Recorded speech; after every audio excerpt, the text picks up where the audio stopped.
আপনি তারেক রহমান সাহেবের কথাই চিন্তা করেন, বাংলাদেশে তার মতো কে আছে? কিন্তু লন্ডনে যাওয়ার পরে তিনি কেন ডক্টর মোহাম্মদ ইউনূস সাহেবের সঙ্গে দেখা করলেন? প্রথম দিন থেকেই বলে আসছি যে এটা এই ঐক্যমত্য কমিশনে কোনো ঐক্য তৈরি হবে না।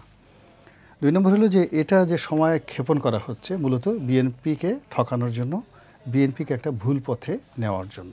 তো ডক্টর মোহাম্মদ ইউনূসকে ভালোবাসতে গিয়ে এখানে যারা বিএনপির শীর্ষ নেতৃবৃন্দ এই অনুষ্ঠানে গেছেন, তারা এই দলের ইতিহাস, এই দলের ঐতিহ্য, এই দলের আকার আকৃতি, এই দল কারা করেন, এই দলের সঙ্গে কত মানুষ জড়িত, তারপর এই দলের মান সম্মানটা কোথায়, এই দলের প্রতিষ্ঠাতা কী, এই দলের নীতি কী, আদর্শ কী, এই সব কিছু বাদ দিয়ে এভরিথিং সব কিছু বস্তাবন্দি করে তারা মনে করেছেন যে আমাদেরকে ক্ষমতায় যদি যেতে হয় তাহলে নিয়মিত ঐক্যমত্য কমিশনে যেতে হবে, বদিউল আলম মজুমদার সাহেবের কথা শুনতে হবে, আলী রিয়াজ সাহেব যা বলবেন সেটা আমাদেরকে একেবারে কায়মনো বাক্যে আনুগত্য প্রদর্শন করতে হবে।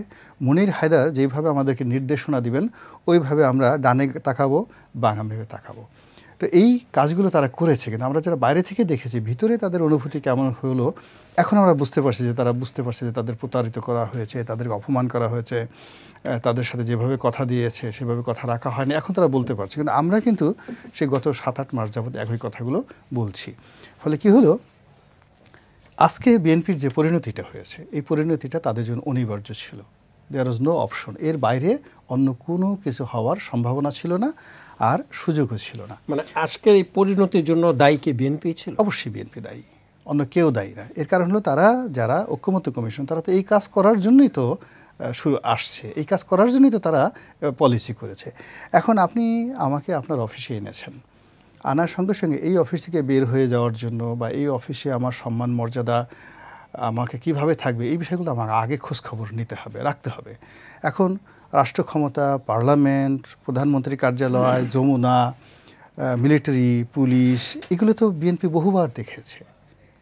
তো আমি যে জিনিসগুলো খেয়েছি, পড়েছি, কাউকে দান করেছি, তো সেটা নিয়ে তো আমার খুব বেশি উদগ্র বাসানো থাকার কথা নয়। আপনি তারেক রহমান সাহেবের কথাই চিন্তা করেন, বাংলাদেশে তার মতো কে আছে? যার বাবা একজন রাষ্ট্রপতি, সেনাপ্রধান, একজন মুক্তিযোদ্ধা, যার মা একজন প্রধানমন্ত্রী, ফার্স্ট লেডি। তো এখন তার তো ডক্টর মোহাম্মদ ইউনূসের সঙ্গে বসতে গিয়ে চলতে গিয়ে তার তো ইনফেরিয়র কমপ্লেক্সে ভোগার কোনো দরকার নেই। তিনি তো তার আল্লাহ তাকে জন্ম দিয়েছে রাজপুরুষ হিসেবে, তো তিনি যদি মরেও যান তার একার কোনো রাষ্ট্র ক্ষমতা দরকার নাই। তবুও তার যে সম্মান, তার যে মর্যাদা, আমাদের দেশের অনেক লোক হয়তো 4-5 বার প্রধানমন্ত্রী হবে, কিন্তু তার চেয়ে তারেক রহমানকে আল্লাহ কম সম্মান দেয়নি।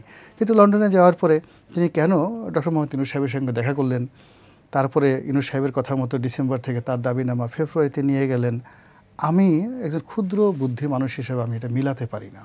ফলে যেদিন উনি লন্ডনে বৈঠক করেছেন, আমি আমার নিজস্ব চ্যানেল প্লাস অন্যান্য টকশোতে বলেছি যে এটা বিএনপির জন্য একটা বিরাট ব্লান্ডার, ভীষণ রকম বিপর্যয় ডেকে নিয়ে আসবে, এবং সেটাই এখন দেখা দিয়েছে।